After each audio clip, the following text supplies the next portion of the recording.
Coming up next, a book I've been so excited to litigate, and that is not a joke. It is the Book of the Dun Cow.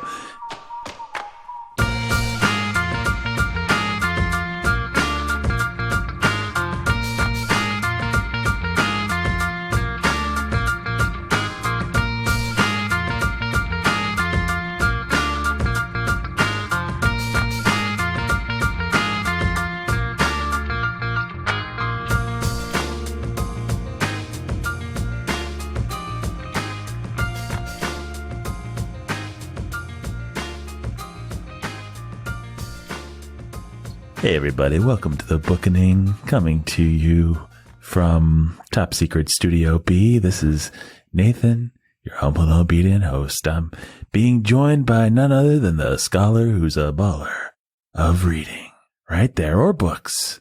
His name is Brandon Chasteen. We also call him Ghost Brandon. Ooh, how you doing there, GB? Good. Yeah? Doing really well. I'm glad to know that Ghost Brandon came back. Oh, Ghost Brandon always comes back, baby. That's why we call him Ghost Brandon. Hey, speaking of Ghost Brandon, did you see that Gozer the Gozerian left us a review? No. Read it. Yeah. Oh, you guys should look it up. One of you look it up. It's great. All right, I'm looking it up right now, baby. It's a one-star. It's a one-star. Oh no! Did we mangle another fact? Oh, we didn't mangle a fact. We just stepped on his precious ego or something. Uh-oh. Well, hey, that's a... Whoops. I just played an episode of the Bookening. This is not... Oh no. Gozer the Gozerian does not like our show. Cruel, ignorant, 80s televangelism comes... Whoa. What? 80s televangelism, huh? Oh, this is the most... This is the greatest and also stupidest review we've ever had. Oh, really? Sorry, Gozer the Gozerian. Well, I'm not sorry. Let's read this. I'm just excited that we got a review from Gozer the Gozerian. By the way, Jake is the pastor who's a master of... Hey, that's me. Jake. And you are featured in a cruel, ignorant 80s televangelism. And then the sentence that he tried to write cuts off. Quote, listen to Peter Kreeft's podcast to understand Till We Have Faces, parentheses, TWHF, close parentheses. Listen to these guys to understand how Kenneth Copeland would sound if he practiced millennial up-talking and forced himself to speak in a soft tone and slow, quote, intellectual, unquote, pace. These guys accuse C.F. Lewis. This is one of my favorite bad reviews we've gotten in a while. This is amazing. I mean, we're always a slow intellectual pace here. Yeah, that's what we're known for, is our slow intellectual pace. That's what we're known for. Right. Let's see. Goodness. These guys accuse C.S. Lewis of spreading a, quote, false gospel in TWHF. They say they think Lewis may really be a pagan instead of a Christian. TWHF is a book set in pre-Christian times. The protagonist is a polytheist who is shown to come to theism. The book is written in an ancient Greek style. It's subtle and requires multiple readings. These are people who see the Bible as a book of spells. For them... This is a real stream of consciousness. This is somebody who doesn't know how to read. For them, the Bible is a book.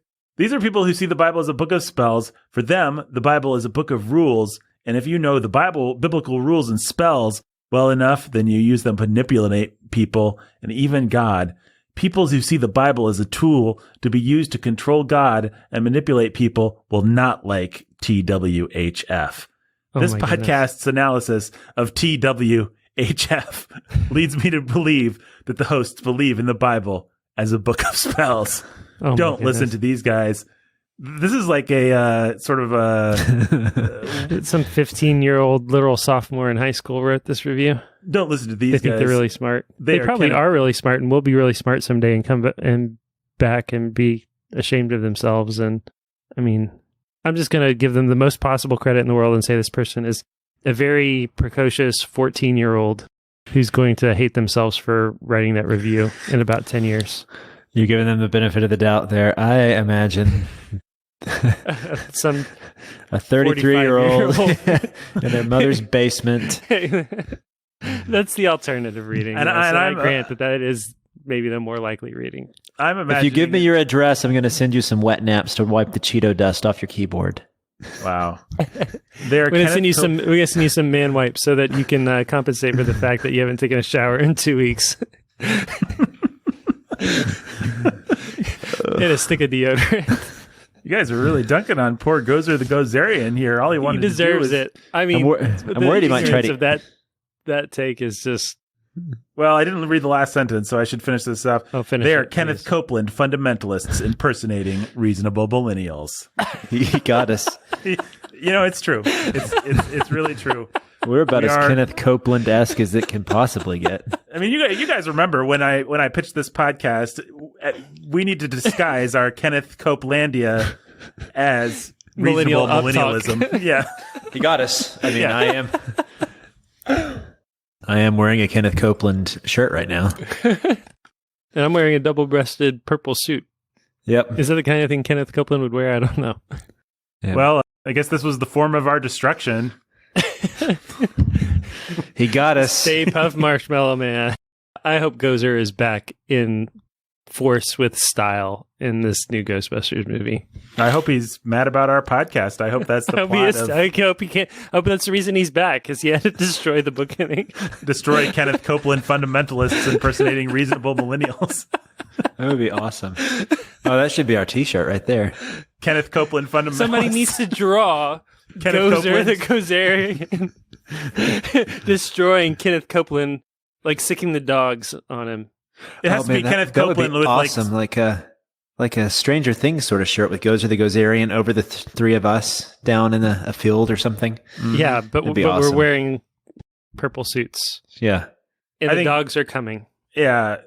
Yep. We need that. We need that art for Top Secret Studio B at the very least. Somebody. Yeah. We hang all your artwork up in our studio, and we should probably put. I don't know if we've put pictures up, but we have it all up, and so you should send us this stuff. It'll make our wall of fame. Yeah, totally. If you send it high res enough, it might just be a T-shirt. Yeah, no, or if you give us permission, we'll make it some kind of reward for other people. Yeah, a poster, a art print. We'll make a poster and send it to patrons, something like that. I don't know. I would love to have that poster, though. Yeah, and I would love anything that exposed us as the Kenneth Copeland fundamentalists impersonating reasonable millennials that we are. This review is just in terms of the style of it is one of my favorite reviews. It's kind of does this circular thing where it keeps coming back to the same points. And this book? No, this review. Oh. This review is it's a work of art. How do you say that word? It's almost chiastic or chiastic. Chiastic, yeah. I was going to say it's sort of like Hebrew poetry, huh? Yeah. What's the heart of the chiasm? What's at the center? Kenneth Copeland. The most, the central aspect of this. No, actually, Kenneth Copeland is the most outer. It starts as Kenneth Copeland, and then it comes back at the end to "We Are Kenneth Copeland." But so what's the dead center of it then? It goes Kenneth Copeland till we have faces. Goes to the Gozerian. Kenneth Copeland till we have faces. His explanation of the Bible as the way that we see the Bible as a book of spells. That's the center, and then it goes back to Kenneth Copeland, and then until we have faces, and then anyway, it's a beautiful masterpiece of this. This might be one of my favorite bad reviews we've ever gotten. It is chiastic. Wow. Yeah. This is brilliant. Yeah, how many stars out of 5 do you give to Gozer the Gozerian's review of the Bookening? 7. Stars are not good enough for this. We're talking about parallel dimensions here, so it's out of this galaxy. It is out of this galaxy. This review is quite literally out of this galaxy. It's a event of biblical proportions. Cats and dogs living together. Mass hysteria. Yeah. Speaking of mass hysteria, me and Jake described the mass hysteria that took place when people visited Walter Wangerin's birthplace and all that sort of thing last week. And we did, yeah. Is there mass hysteria? I mean, no, we were having a lot of fun. You didn't listen to our masterpiece? No, sorry, guys. We had a very long and very silly and very enjoyable riff about how popular Walter Wangerin is in Evansville, and how people. You guys did not realize that he No, we didn't. That's the point. That's what I'm. As far as I'm concerned, that hadn't happened yet. You know? Oh, it had happened. Yeah, well, we did not realize it until we were done that we were mocking the recently deceased. But, we are cruel, ignorant, 80s televangelist style people. And petty and misogynistic. We've been called cruel twice now by reviewers. Little old us. We're just cruel. Oh, man. We got a lot of people just, I imagine there's a whole bunch of people out there just crying while they listen to us. A lot of hurt feelings out there, guys. You can just hit the stop button and walk away if we hurt your feelings.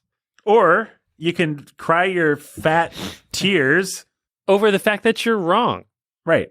And then get right. Yeah, this is what you can do. Cry your tears into little vials and then mail them, and Brandon will drink your tears. That's right. Live on the internet. Live on the internet. We will over his actual book of spells. Over his actual book of spells. We'll drink some tears. Yeah. Baby. Hit me, baby, one more time. Is Britney Spears back in the house? Oh, hey, guys. It's me, Britney Spears. It's Fat Alplane. Oh, wow. It's been a while, guys. Hey, Fat Alplane, how's it going, buddy? It's going real good, Nathan. Did you know that this is a cruel, ignorant 80s televangelism show that we're doing? What, are you talking about the Bookening? Yeah, of course. That's my favorite show. I love cruel, petty, misogynistic. What was the other thing? Televangelist. Televangelist, that's right. Well, I'm glad, Fat Alplane. You up to anything cool right now? You doing well? Just flying around, dropping off some mail. You guys ready to give your baggage? Yeah, sure. We're doing everything out of order. All right. Baggage. Okay. Well, thanks. Great. I got to go, guys. Okay, bye, Goodbye, Fat Fat Alplane. Get on, Brittany. All right, bye, guys. Hey, what'd I miss? Yeah, Fat Alplane showed up. And, man, I never seem to get to see him. Yeah, Brandon Britney Spears hopped runs on to the bathroom. Away, yeah. Too bad. Anyhow. Good stuff. Anyway, Fat Alplane came through, which means we have to say our baggage, even though we haven't even done our context. But I think me and Jake kind of talked about our baggage last time. Jake's baggage is that Walter Wangerin wrote this book in Evansville. And I had no idea whatsoever until I had a conversation with Tim Bailey, my former senior pastor and boss of sorts. And he told me about how he and his wife, Mary Lee, considered moving into a commune type situation, an intentional Christian community led by Walter Wangerin down in Evansville. And they came down and visited him and decided that he was just a little too weird for them. And that's how I learned that this book was written in Evansville. Sorry to disappoint you guys if you bought into our riff last week. I had no idea growing up in Evansville that was the hometown novelist hero. Hometown He's really hero. nice. It's not. That's like nobody really cares. Well, he's one of those guys that's very popular among those who like him. I guess everyone who's popular. I mean, he did win the National Book Award. Yeah, I'm not saying that there aren't people here who care. I'm just saying for science fiction of all things. For what book? Science fiction. I know the genre, but what book? Oh, for the one we're talking about today. For Book of the Dun Cow? Yeah. Huh. This isn't really much of a science fiction book in my... That's why I sounded... Yeah, that's why I placed it as fantasy, right? Yeah. Yeah. Maybe it was science fiction and fantasy. Well, okay, yeah. My baggage, I said it last time, is that somebody gave me the Book of God when I was a kid because it was the Bible's a novel and I was into novels and things. And I tried reading it and I didn't really like it very much. And that is my entire experience with Walter Wangerin. Brandon, your baggage? When did you try reading this? The Book of God? I thought you said the Book of the Dun Cow. No. The Book of God was the Bible as a novel, which was one of Wangerin's more... I don't know if it was actually one of his more popular things, but it was certainly one that got a lot of press and that he did the tours for and did the talk shows, whatever the Christian equivalent of that is. They were pushing it pretty... Zondervan was pushing it pretty hard, but back in 95 or 96. And so I got a copy for Christmas. I tried reading it. I did not find it to be a vast improvement upon the actual Bible, nor did I find it to be much of a novel. It kind of split the difference. It tried to cover a lot of biblical ground and add some more detail, but not enough to actually make it all that.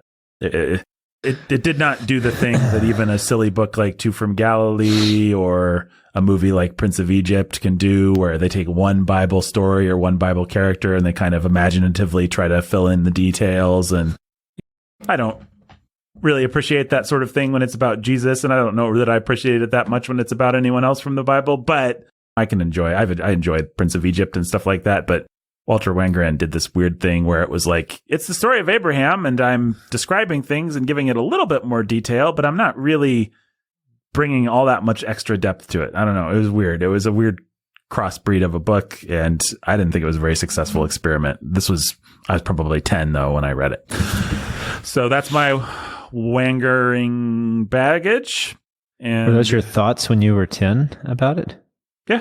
Those are some pretty advanced thoughts for a 10-year-old. Well, I was a pretty smart guy. Yeah. Since I am actually just Kenneth Copeland impersonating a reasonable millennial. Oh, hello, Jake's cat. I wouldn't have been able to articulate it that way. I just had the weird feeling that this doesn't really work as like the Bible, and it doesn't really work as a novel. So what is it? Not something that I want to finish reading. So it just felt like a weird failed experiment to me. Vaguely interesting, but Bible storybook for adults, neither here nor there. Yeah. It wasn't condensing it or providing much additional illumination. Anyway, I repeat myself. That's my experience with Walter Wangerin. I should also say he's just one of those names that pops up if you grew up in the right sort of evangelical circles, then your home was always full of the Christian Booksellers catalog. And as somebody who loved books, I would look at it just like many public school families grew up with Scholastic catalogs. And so there's just certain titles that you're aware of, even if you never read them. You saw the cover and you read the little blurb over and over and over again. Walter Wangerin was one of those for me. Oh, there he is. It's Walter Wangerin. I don't really know what he does or who he is, but I know he's a person that they think they can sell books of. So that's my baggage. Brandon, what is your baggage with old Walt? Really nothing. Other than my brother read this book a while ago and said that he really enjoyed it. And I never did. I never followed up on him saying that maybe I should read it. But he also didn't press too hard.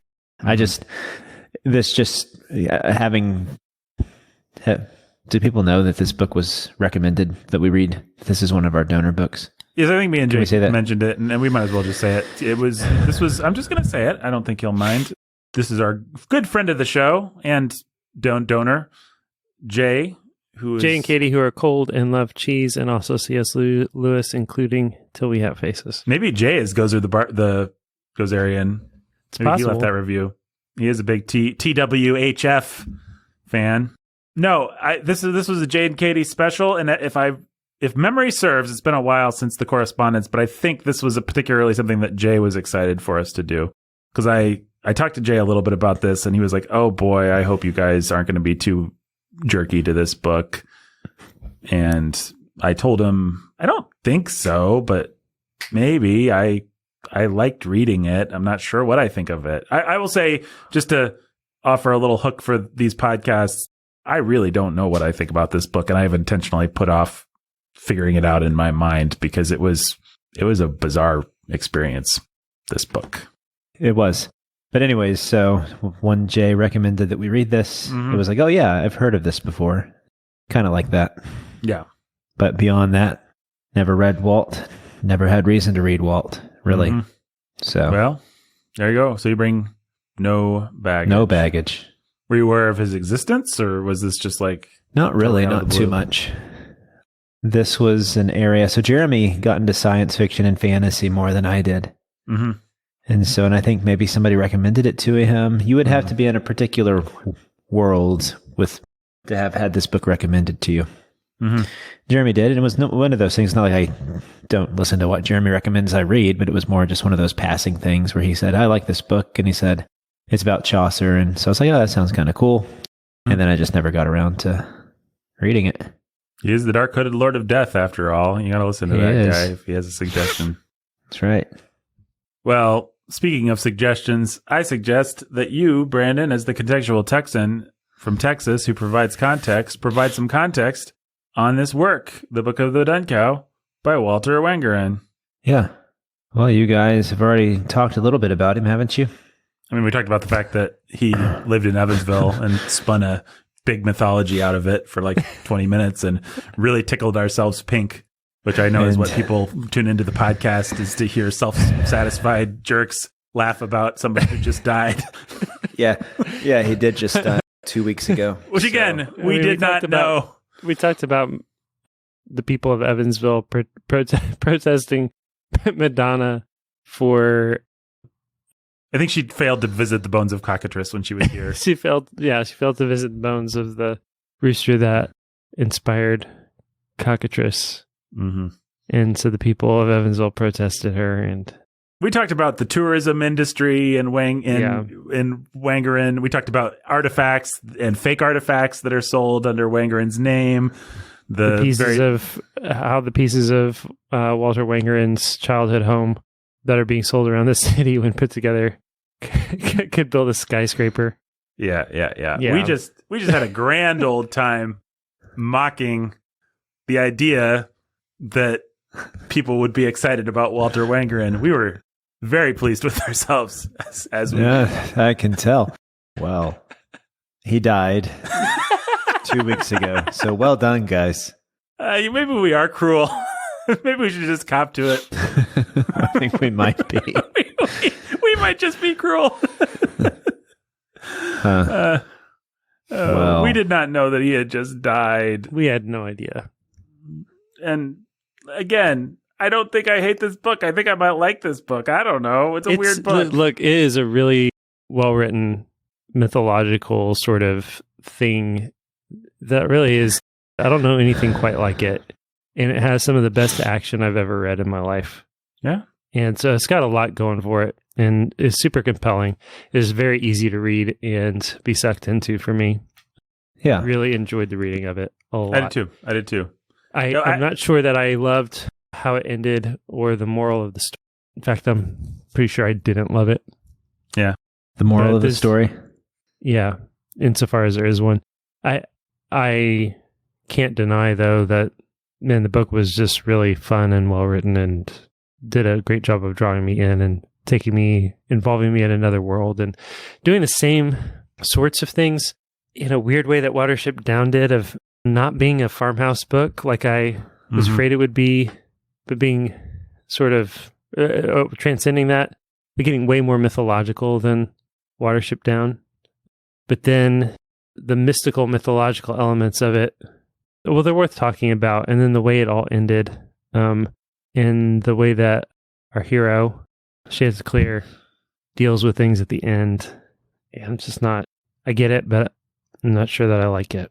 Yeah, we'll talk about it in its week. We got to get this context first. But yes, I think you have summed it up nicely. I also feel like maybe Jay was, I don't want to say trolling us a little bit, but he is famously Jay, who loves none other than Till We Have Faces. Yeah, this is the most Till We Have Faces-ish book since Till We Have Faces. Since Till We Have Faces. So yeah, I think there may have been a little bit of a troll job, or a little bit of a... I'm going to press you guys to go back into this sort of mythological gray area world that I love to be in, and that clearly makes you guys uncomfortable. Let's keep teasing that out. Yeah.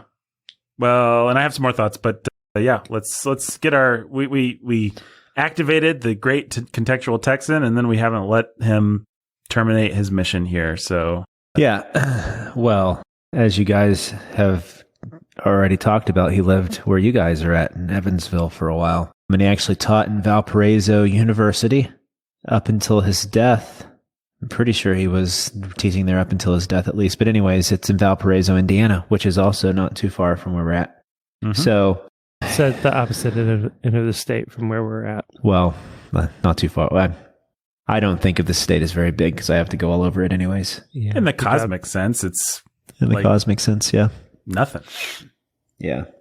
But he was born... He wasn't born in... The universe is... the cosmos is a very big place. That's my favorite Calvin and Hobbes comic strip. I'm sorry, Brandon, but my favorite Calvin and Hobbes comic strip is Calvin is doing a test, and the question is, what was the significance of the Battle of Waterloo?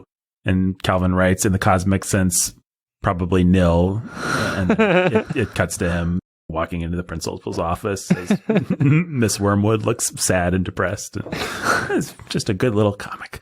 And one that I didn't really understand when I was a kid, and then I had kind of got it once, so it's always stuck with me. Anyway, there you go. I'm sure people are laughing over that hilarious Calvin and Hobbes. We should just do Calvin and Hobbes sometime. That would be fun. Yeah, that'd be a lot of fun. Here, I'm really curious. Did you guys really find that he had based this book on a rooster in Evansville, or did you guys make that up? No, we made that up. No, we made it up. We made everything. Well, what's fun? Well, he did live on a farm for a while, but this was after. Was that he wrote the book in Evansville while a professor at the University of Evansville. And the Tim Bailey story is true.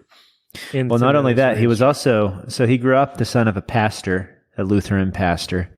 And apparently so I read one of his obituaries from Christianity Today. And the guy who was talking about him discussed some of the things he got to know about, that other people didn't know. And one of them is that his childhood was pretty difficult and fairly abusive. In fact, there was apparently at one point his mother got so frustrated at him, she put him in a trash bag and threatened to leave him at the curb for the trash men to throw into their... And he was cut out of the bag by a neighbor when the neighbor saw the bag moving. So apparently he had some pretty rough stuff that happened to him as a child. And his dad Where's he from? He was born in Portland, Oregon, but he moved all over the place. So one of those kind of itinerant families. He was the oldest of 7 children, but you can kind of get a picture of what his mother... So I kept trying to find interviews from him about his childhood and couldn't find too much, but then I found that obituary. They mentioned that. Makes a lot of sense of things. I mean, he grew up in all sorts of places, Chicago, Fort Wayne, Indiana. They also were in Alberta, so they went to Canada. So I've heard, we all know kind of families like this. I'm guessing his dad was probably going from church to church, but when you have a pastor that's moving that much, you wonder, there's got to be something going on. Mm-hmm. Yep. So anyways, so he was born in 1944. In 1968, he got his MA in English literature from Miami University. He never finished his PhD, he got that. And then he also, to couple that, he got his MDiv from Concordia, no doubt. Yeah. And Christ Seminary Seminex, both in St. Louis, Missouri. How'd you know that? Because Lutheran? Lutheran. Yeah.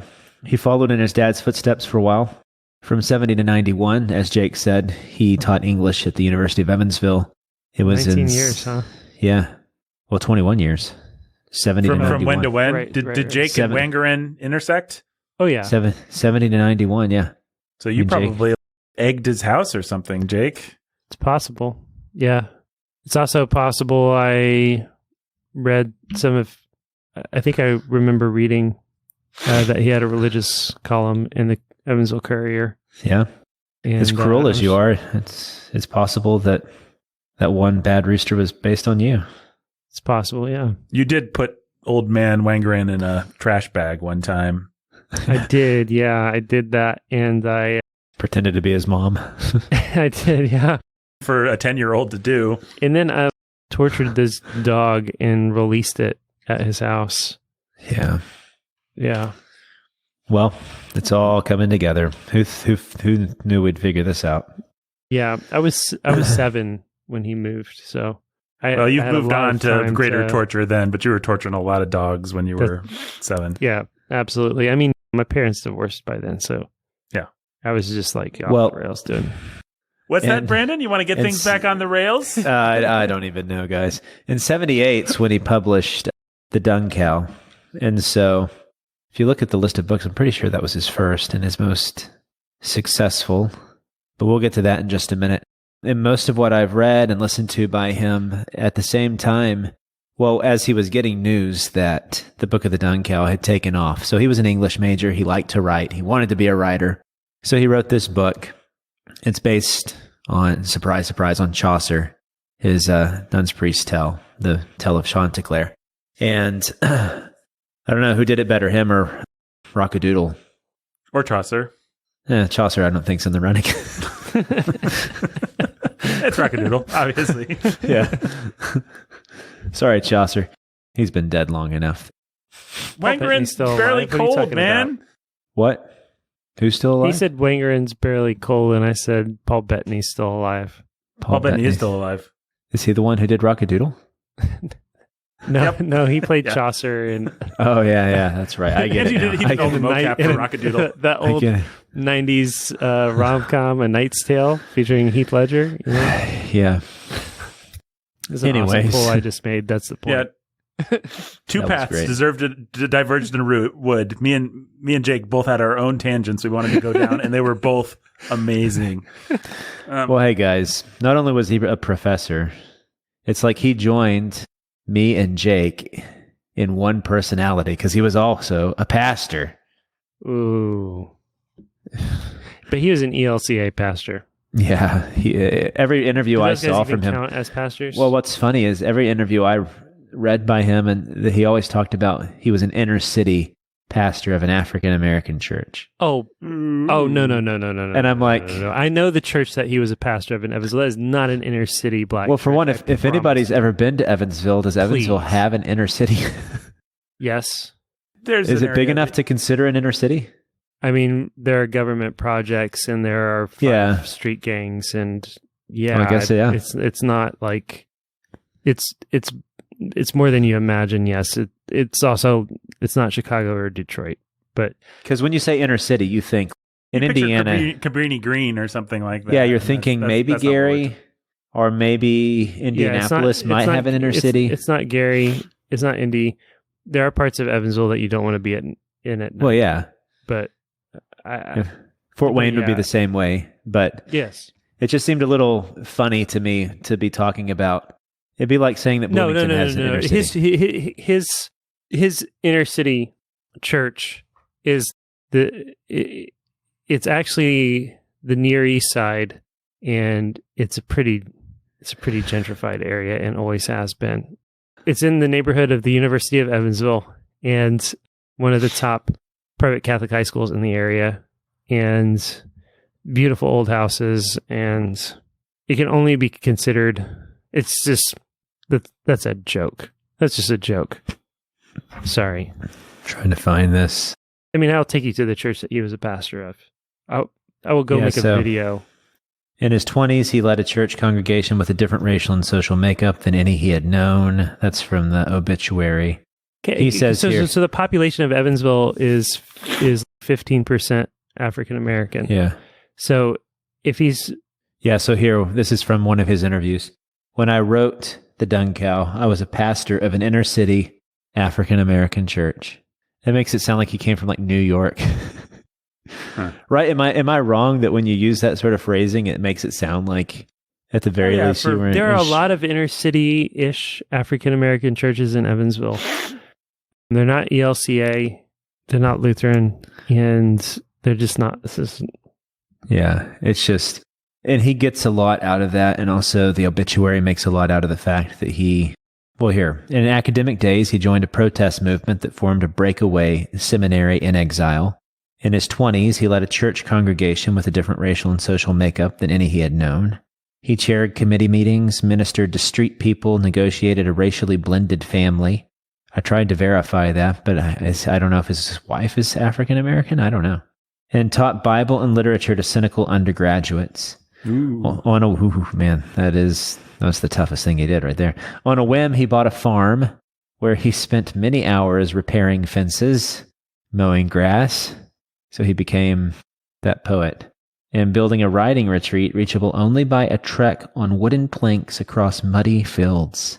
Each of these experiences found their way into his self-revealing books. I'm trying to picture this field situation. So what happens if you don't stand on the planks? Why can't you make it? It's almost like that don't break the ice game. Yeah, it sounds about right, yeah. That's awesome. That's where I want a riding retreat. Is this Philip Yancey's obit, by the way? I think is. I saw that. It is? Okay. Yep. Interesting. My benediction to the beloved. How did you know? Did you just find it?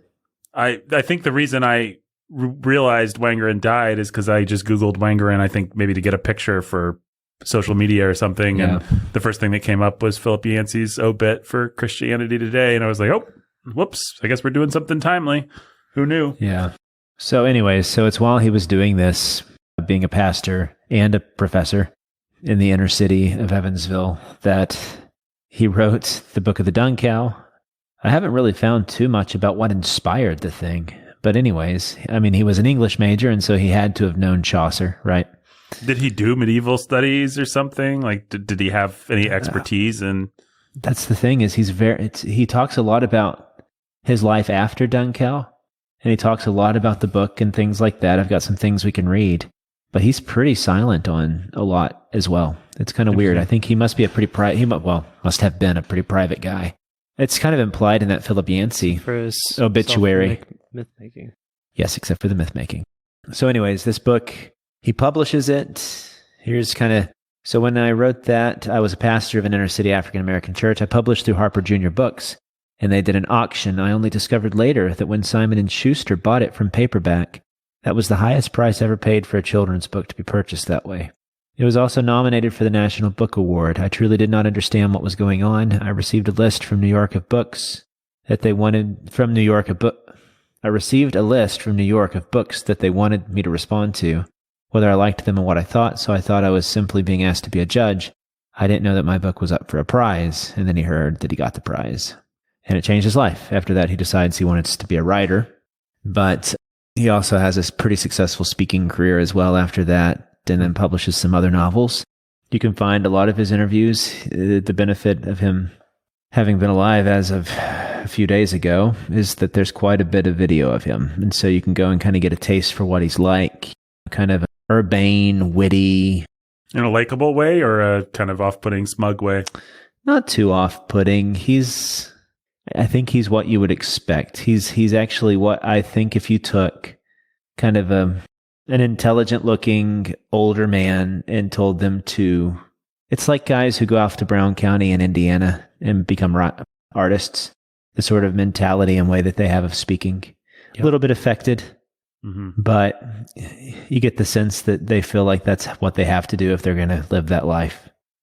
If you go to any poetry reading with people who aren't professional poets, it's the same thing. They all try to act the same way. Oh, man. You know what I'm talking about? Drives me nuts. Yeah.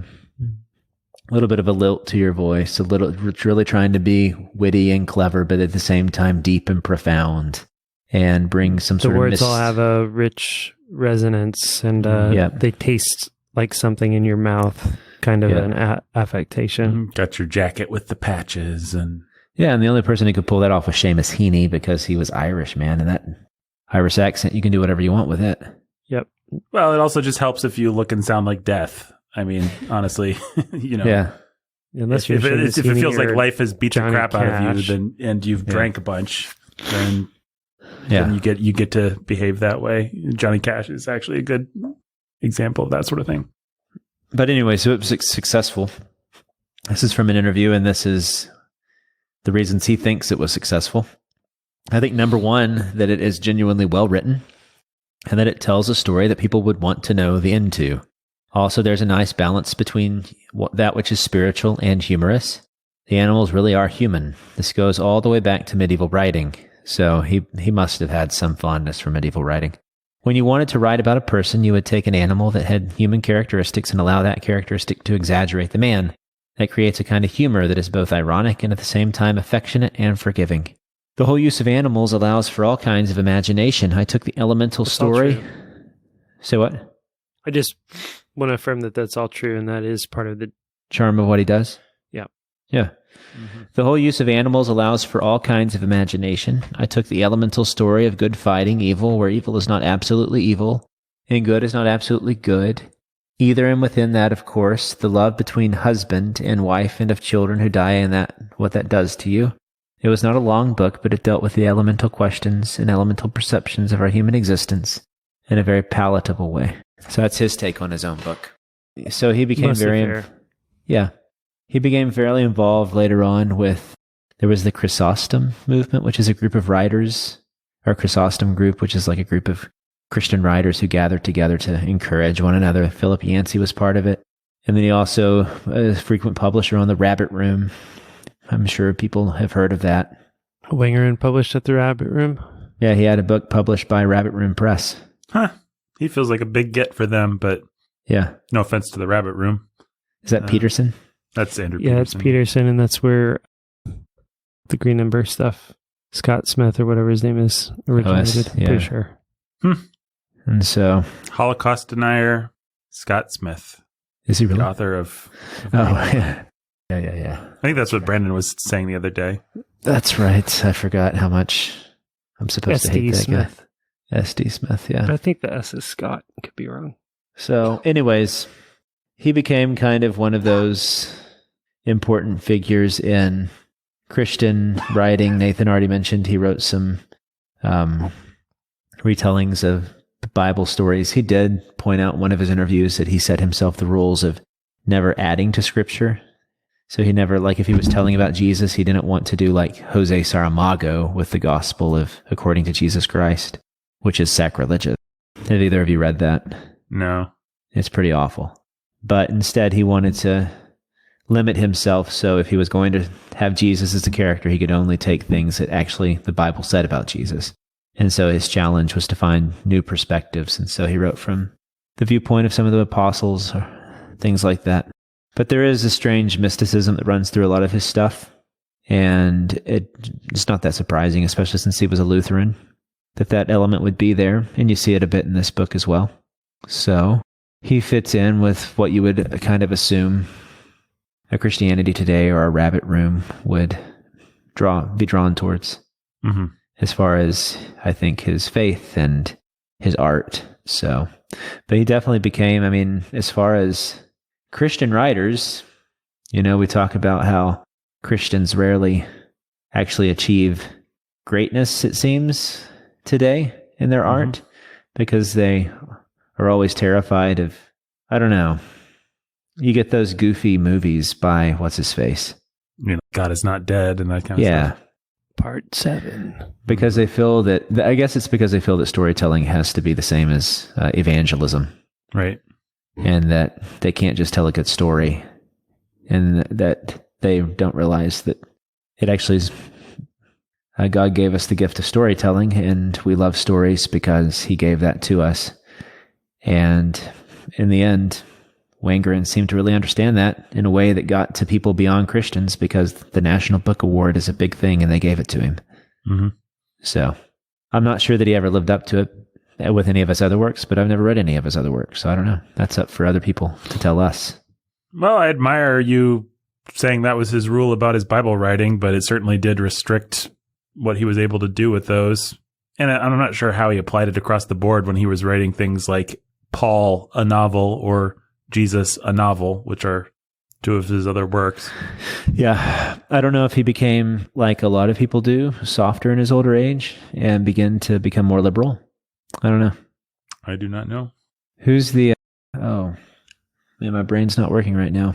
The theologian that everybody loved who went off the rails towards the end. He wrote. You mean John Stott?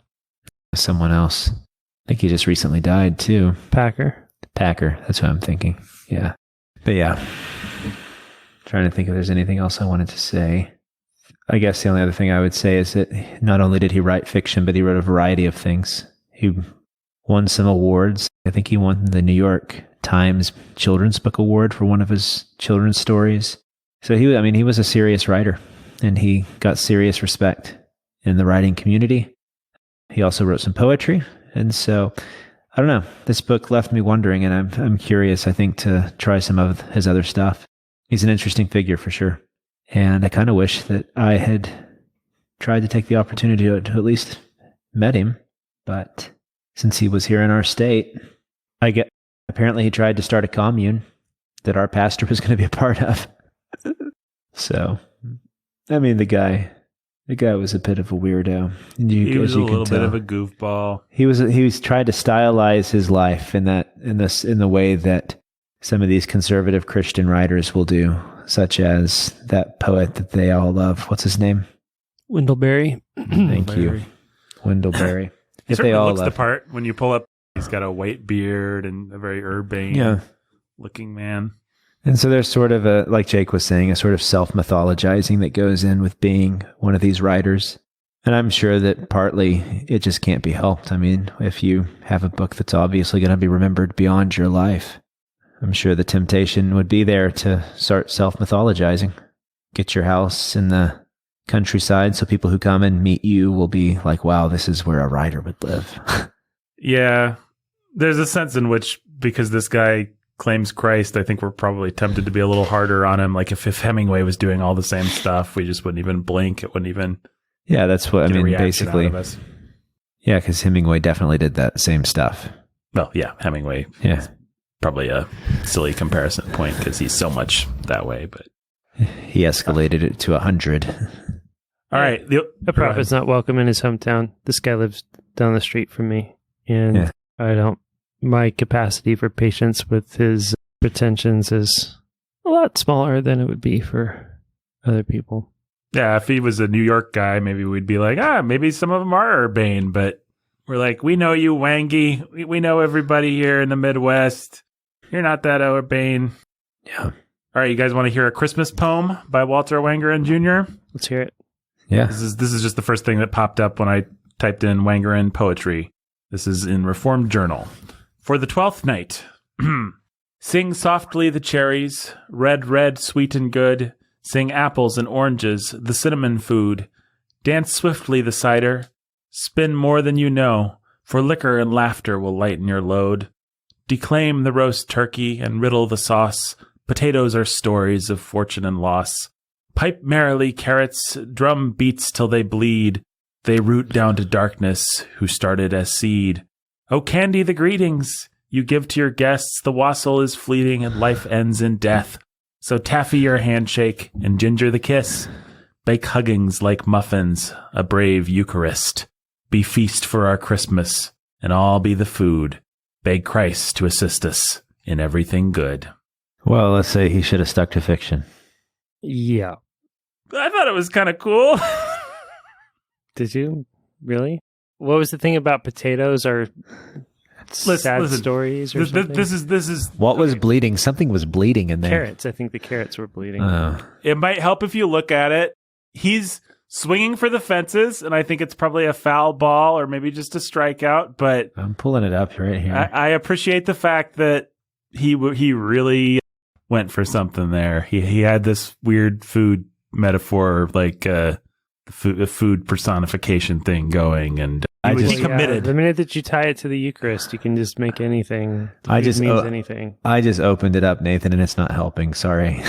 I'm not saying it's good. All right, let me tell you the part that I like, and like is, let's be clear, an incredibly strong word here, but I'm just going to be the resident defender of this. Okay, so pipe merrily, carrots, drum beats till they bleed. You like that? No. That's an example of what I don't like. Now let me compare it to, if it was all more like, so taffy your handshake and ginger the kiss. That's kind of good. But then it goes to, bake huggings like muffins, a brave Eucharist. That's not as good. See, he shoots himself right there. Well, yeah, that's where it gets really rabbit roomy and kind of, come feast, my spiritual friends, kind of. Oh, come know me better, man. Welcome King know laugh. Me butter, man. Yes, come know me butter, man. That's what this poem should have been called. I think. Be feast for our Christmas, and I'll be the food. What? Beg Christ to assist us. I like rhyming Christmas with assist us. And everything. It's the very British thing of like food and good, and he had an earlier slant rhyme like that too, or it's not even a slant rhyme. It's a twist where you have to be speaking in a different accent for the rhyme to work. Should and load. Spend more than you showed, for liquor and laughter will lighten your load. It doesn't help. So taffy your handshake and ginger the kiss. Bake huggings like muffins, a brave Eucharist. You guys like it now? Yeah, the more Cockney it goes, the better it gets. If only old Bert. What's his face? Dick Van Dyke? Dick Van Dyke were performing it. Then I could get behind it. Pipe merrily, carrots, drum beats till they bleed. They root down to darkness, who started as seed. So this guy, so one thing that he says in one of his interviews is that editors asked him to tone down some of his overwriting with later books. And that is because the Dun Cow was overwritten, or because he felt the need to overwrite after the Dun Cow? Because the Dun Cow is not overwritten. Just the heightened style of the Dun Cow is what they complained about. I would say the Dun Cow could be simmered down by about 2% and it wouldn't hurt anything. It's on the cusp of overwritten. Yeah. Oh, come on. But it's like, We've forgiven a lot more in like a Ray Bradbury or somebody. I'm not. Yeah. I mean, it's not bad. I'm just saying. Yeah, Ray Bradbury's 1,000 times more purple than this. This suits the mythological aspirations of the book. Yeah, he went for a medieval style, and that's what he got. I give it to him. Yeah, I give the poetry of the Dun Cow to him 1,000 times more than I give him the poetry of his Christmas poem. Well, I give the style of the Dun Cow to him, and that's all I mean. Yeah, I know that's all you mean. Declaim the roast turkey and riddle the sauce. One of my Potatoes are stories of fortune and loss. Guys, I don't understand why you don't like that. Potatoes are the stories of fortune and loss. I think that's my favorite. I mean, according to the Irish with the potato famine, I guess so. Is that what he means? Claim the roast turkey and riddle the sauce. Potatoes are stories of fortune and loss. I mean, potatoes are stories of fortune and loss. Oh man, can we just write the book that's called "Potatoes Are Stories of Fortune and Loss" and it's just some crappy cookbook or something? Yeah, why not? Why not? I mean, especially if we invest all of our fortune into this book and don't make anything back. I tried, Walter. It's a bad poem, but I gave it the old college try. I think there's a glimmer of a spark of a something there, but it would have to take itself a whole lot less seriously. And not have to bring the Eucharist into it. Yeah, I mean, that's the whole thing. That is so. With the Dun Cow, he struck the right moment, the right story for what I think was probably what his natural style is, which is a little bit medieval, a little bit highly wrought, a little bit ornate. Mm-hmm. And you can see it in some of the dialogue. Some of the dialogue doesn't quite kind of bothered me in the Dun Cow, which didn't surprise me. With someone who's more interested in like a style. Usually they're not that great at dialogue. Does that make sense? Question. Did you read it or did you listen? I read it. Okay. And then anyways, usually, so C.S. Lewis could kind of do the same things at times, even though I think he was a better stylist by far.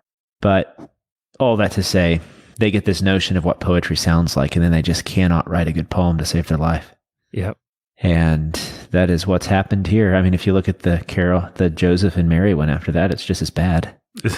I didn't dare. Yeah, if to be fair to Walter Wangerin, if he is a bad poet, that puts him in company with G.K. Chesterton, C.S. Lewis, and I would go so far as to say Mr. Tolkien, but I am cruel and whatever the other thing is. I think you might be right.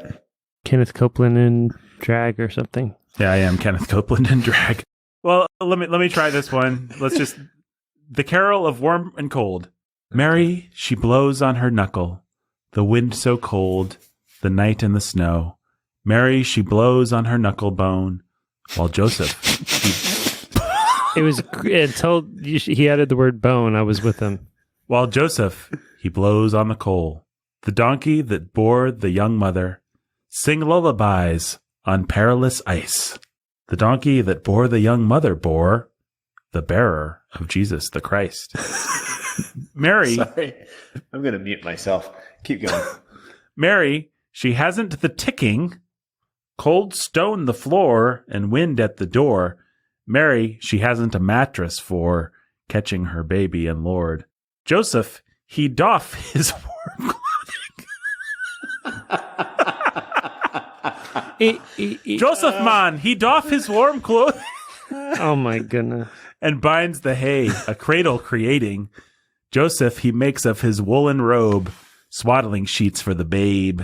We are the watchers who watch them. 2 cries at night, 1 pain, 1 delight. We are the watchers when Mary breathes breath in the infant and life. We are the beasts and the singers.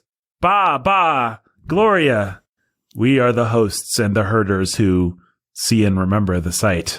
While Mary, she blows on the baby. The wind so cold, the night and the snow.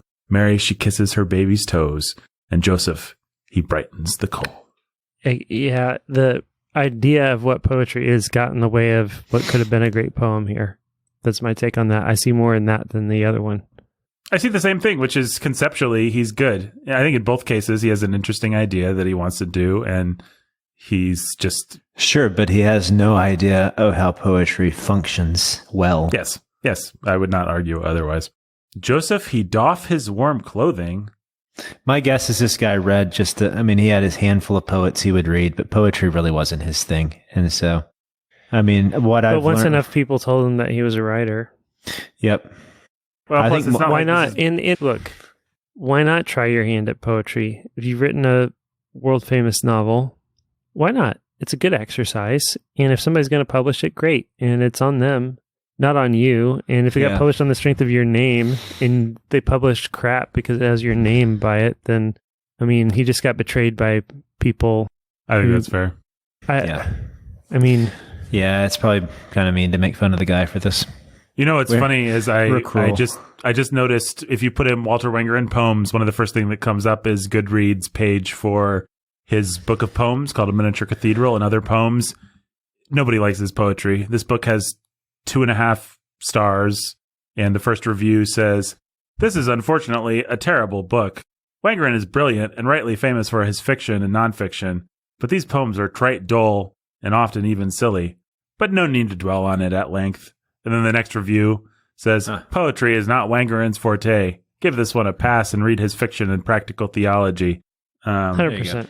And it goes on. Well, I don't know about his practical theology, but even Wangerin's fans don't like his poetry. So yeah, fair enough. So then we should just a little footnote, and we'll move on. Yep. But Jake's right. A lot of these fiction writers. Well, it's like, who's that woman everybody's in love with right now? She wrote Marilyn Robinson. Well, not Marilyn Robinson. She's the liberal. She wrote the one about patriarchy and how awful it is from Canada. Tale thing? Yeah. She's got poems, and now every time she sneezes on a napkin, the New Yorker publishes it as poetry.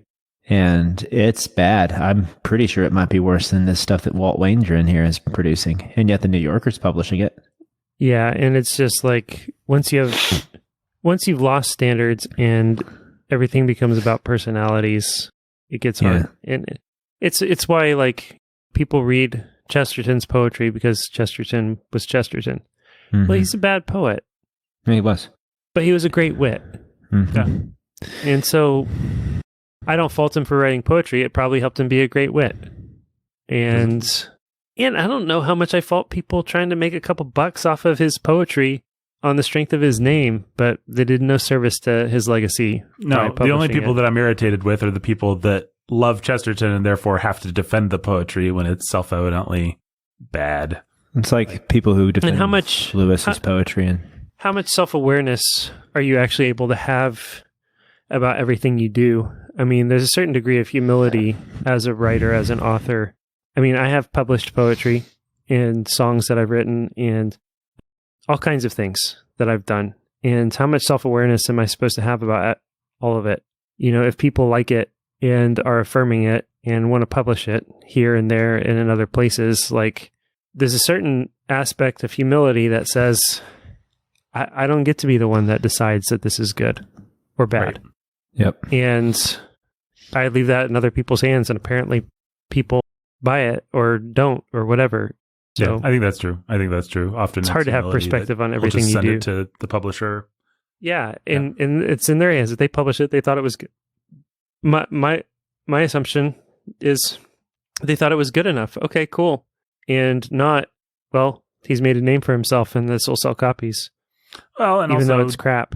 Like, and I might even have an exchange that, no, this is nothing that would actually happen. But like, you know, you can imagine somebody having the exchange with the editor. Look, if it's really garbage, please don't publish it. Like, I like it. It was a fun exercise. It was cool. I did a thing. I don't know. If it's crap, please don't. And then, he's made the national books thing and this will sell copies. He's got a lot of fans. People love. Yep. I mean, if you're producing the ground, that's all. Any kind of content that you're producing, it could be podcasts, it could be poetry, it could be anything. At a certain point, you're just going to have to say, well, it speaks to me, so let's put it out there and see if it speaks to anybody else. And your judgment's going to be, if you're good, 70% maybe.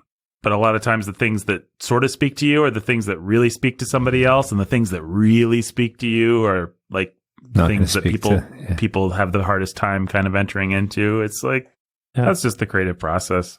Well, yeah, it's even like, I mean, pastors talk about this all the time. You get up into the pulpit and you preach a sermon and you think, man, that really spoke to me. I really feel like God was with me and kind of knocked that out of the park. And everybody's like, thanks for the good word, Rev. Yeah, and nobody remembers the thing that you had to say. And then you get up, the next week and you feel really bad about everything you said and don't feel like anything connected, or you were connecting the dots, or just like, and people are like, wow, like, man, that was really powerful. Like, God spoke to me through that. And you're just like, you know what? All of this is in God's hands. And what am I to do? I'm just trying to do my best up here every week. And yep. I would say, speaking very broadly, because we're including like novel writers and pastors and everybody in between in this, but in any kind of performative medium, I think the times when you're perfectly satisfied with something and everyone else is perfectly satisfied with it at the same time, those are really pretty rare. Usually you're like, I tried really hard on this, and they're like, yay! Or you're like, man, this is some of my best work. And they're like, great. Thanks. Well, Walter Wangerin, you wrote a better novel than you did crappy Christmas poetry. Also, let's not forget this particular publisher was Reformed Journal. They were probably just happy to publish something that had Walter Wangerin's name in it. They probably didn't help him. And something that had some level of artistry to it, if we're talking about a Reformed Journal. Right. Well, and plus, since Brandon brought up the New Yorker, Walter Wangerin's poetry is better than most of the poetry there. At least you can see what he was trying to do. He had the New Yorker's been pretty bad lately. I haven't seen a good poem there for years now, probably, but yeah, I don't get it regularly these days. So maybe one sneaks in occasionally. I don't know. You know whose poetry I like is Brandon's poetry. He wrote some good published Irish Catholic poetry that I really like. Oh yeah, thank you. Sorry, I was trying to see if there's anything from the New Yorker recently that I liked. I still have the New Yorker, and it's because I've been kind of obsessed with the personal essay lately, and they still can do a good personal essay occasionally. They are the premier, but they sure cannot publish. They cannot publish a good poem to save their life. Yeah, this is just crap. But hers, yeah, you should look up whatever her name is and just Margaret Atwood. Yeah, it's bad, and I don't know why they published it. It's really bad. It's just all political. I'm sorry, that's a kind of obvious hacky statement to say, but it's just simply true. Well, anybody got anything else about Mr. Wangerin before Professor Wangerin, Pastor Wangerin? All right, Jay, you're going to have to stay on pins and needles for one more week because we're not going to really figure out what we think about this book until next This book's going to get 3 weeks. Yeah. Nice. Yep. This week wasn't really much of anything, but last week was phenomenal. Yeah. Yep. Pinnacle of substance on the Bookening. Yes, I called last week the prelude. Okay, well, speaking of Walter Wangerin, that's a name, and other people have names. Yeah, sorry, I've got one of her poems here. I'm not reading it, but she just just go ahead and read it.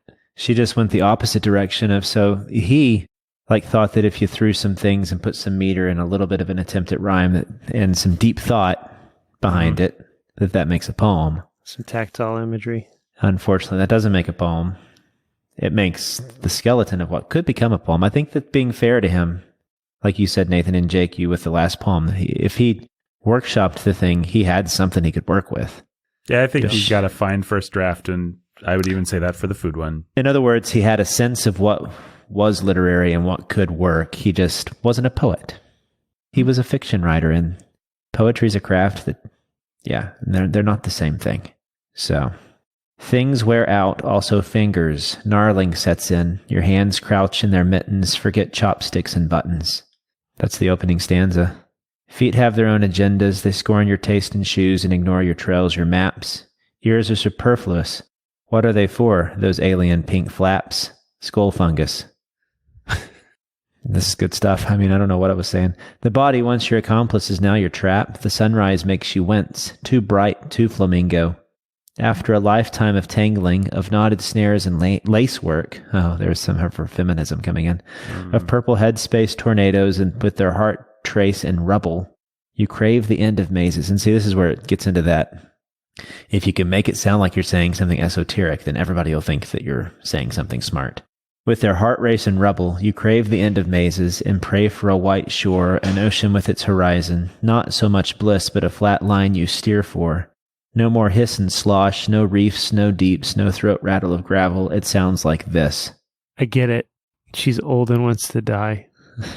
So it's actually kind of sad. If she wants to die, she better do it and decrease Steering the surplus for the flat population. line. Yeah. Oh my goodness. Wow. Yeah. So profound. So deep. I mean, I think it was fine as a little piece of prose. If she wanted But to stick why that in is one the of her New novels. Yorker publishing it? That's the thing. Yeah, no. The New Yorker is supposed to be the standard The of what's... premiere. Yeah. Yes, I agree. I agree with you, Nathan. It's not the worst thing I've ever read. It is the standard of all modern aesthetics. That's Yeah. what the New Yorker is and should be. Mm-hmm. Yes, any one of those sentences would be just fine in a novel, but I like the so- flat line idea. Yeah, I mean... The horizon as the flat line working together with... Yeah, so none of it's horrible. But Kevin Young should be ashamed of himself for choosing to publish that over some other poet out there who's actually wanting to get their name made by the New Yorker, which is what the New Yorker used to do for poets. And now instead it actually just go out there and find good poetry, and or it make publishes the somebody's actual life. best poets. Instead, now they've become political and stupid. And Kevin Young should be ashamed of himself. and He just doesn't deserve to be their celebrity-driven, editor. Just personality driven. Would this poem have been published if *Handmaid's Tale* wasn't a popular TV show? No. I submit to you, it would not. It does have the line "skull fungus," though. So Pink ear flaps. Talking And about pink ear your flap. pink ear flaps. Yep. Alien pink flaps. Alien pink flaps. Ears are superfluous. What are they for? Those alien pink flaps. Skull fungus. I don't know. I don't know if anybody can ever write a stanza quite that majestic. I dare say no one can write a stanza on that exact level of majesty. Can we rename this podcast Skull Fungus? What do you guys think? I think that'd be great. You know, you got the earphones that are the skull candy. We're the skull fungus. Kenneth Copeland's Skull Fungus? Yeah. There you go. Is this going to be one of our longest episodes? No, we've gone 2 or 3 hours before. We're not anywhere close to that, but It's gonna be like an hour long. yeah. People are going to get gold out of this. I can tell you this: the context for Walter Wangerin went longer than I thought it would. Yeah, well, he's kind of interesting to talk about. He is. I found him pretty fascinating. Do you think we hurt Jay's feelings in this episode? I don't think we were unnecessarily mean to the guy. No, we laughed at some of his foibles, but I think Jay would laugh at the same foibles. yep. You think our patrons would let us off with going to bed instead of calling out their names this time? Because you guys are both... I would appreciate it if they would. Yeah, me too. We all love you, patrons. All right, Skull Fungus. My Skull Fungus. Can that be the name of our fans? Our skull fungi. All right, Skull Fungi. The Bookening guys are saying goodnight to the Skull Fungi. Black cat just walked across my path. That's like 7 years of bad luck, isn't it? Yep. Oh, you're going to die tonight, Nathan. Sorry. Wow, that's really bad luck. That's like the worst luck you can have. Ah, man. Not if you're Margaret Atwood. I own a black cat named Margaret Atwood? Minerva. But You owned a black cat called Margaret Atwood. You took it down to the river yep, in a bag. in a bag. That cat's named Minerva? My cat's name is Minerva, yeah. Yeah, named after the greatest school teacher to have ever existed. That's right. We call And the her nickname? Minnie. Minnie. Yeah, I think that's cute. We have a barn cat named Moby. Named after the whale? Yes, the whale. Oh, good. I thought you were about to make the same joke everybody makes. Named after the DJ? Oh, thanks. Yeah. Brandon is a bald DJ that I am. I'm actually Moby the DJ. Whoa. Oh, Jake was offended by that. he's excellent. Sayonara, guys. Forget you guys. Oh, there he is. Did Minnie just kick you out? My cat kicked me out. We made that bad Moby joke, and we thought you were just like, all right, here. guys, that's enough. It's a bridge too far. I'm tired. I got to go to bed. I'm done. Hey, one album, that really popular album that hit in the late 90s, early aughties, like the Moby album, that album ruled. Where we got what's his face dancing? Yeah. That was a cool album. I don't mind saying it. I'm sure that's a very lamestream opinion, but I can't really comment on that album. I never owned it or anything like that. Which album?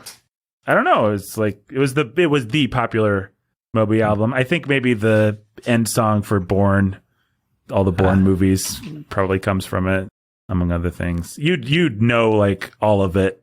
I mean, yeah, I know some Moby songs if you heard it. Anyway, let's be done. Let's be done. Bye, listeners. Goodbye. Goodbye.